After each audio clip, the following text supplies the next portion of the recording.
Hello साथीहरू, स्वागत छ मेरो अर्को मिनी ब्लगमा। होप छ सन्चै आरामै हुनुहुन्छ होला। म पनि सन्चै आरामै छु। हाम्रो चाहिँ आज आलु निम्की बनाएर खाने प्लान थियो, त्यसैले यहाँ आलु निम्की पोल्दैछौँ। हामी चाहिँ हेर्नुहोस् है त, हामी आलु निम्की बनाउँदैछौँ। गाइस, हाम्रो चाहिँ यहाँ आलु निम्की बन्दैछ।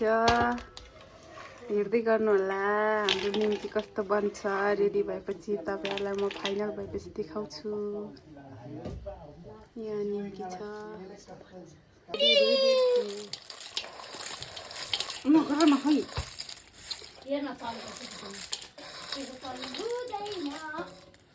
हेर्नुहोस् है गाइजहरू, हाम्रो निम्की चाहिँ यस्तो बन्दैछ। यहाँ पनि छ अर्को, लगाइदिनु पर्यो अरू पनि सबै।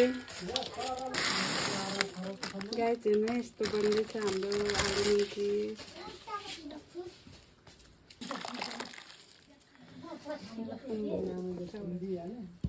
त्यो गाइज चाहिँ हुनुपर्छ।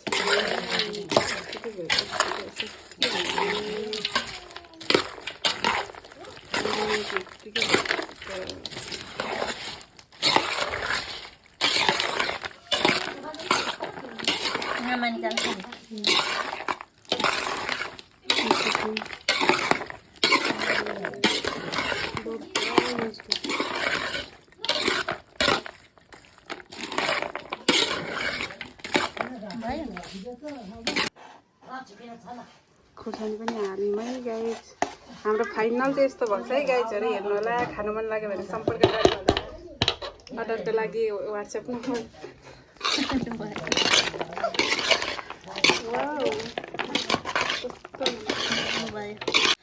आजको हाम्रो आलु निम्की चाहिँ एकदम मिठो भएको थियो साथीहरू। आजको भ्लग के कस्तो लाग्यो आफ्नो प्रतिक्रिया दिनुहोला। बाई बाई साथीहरू।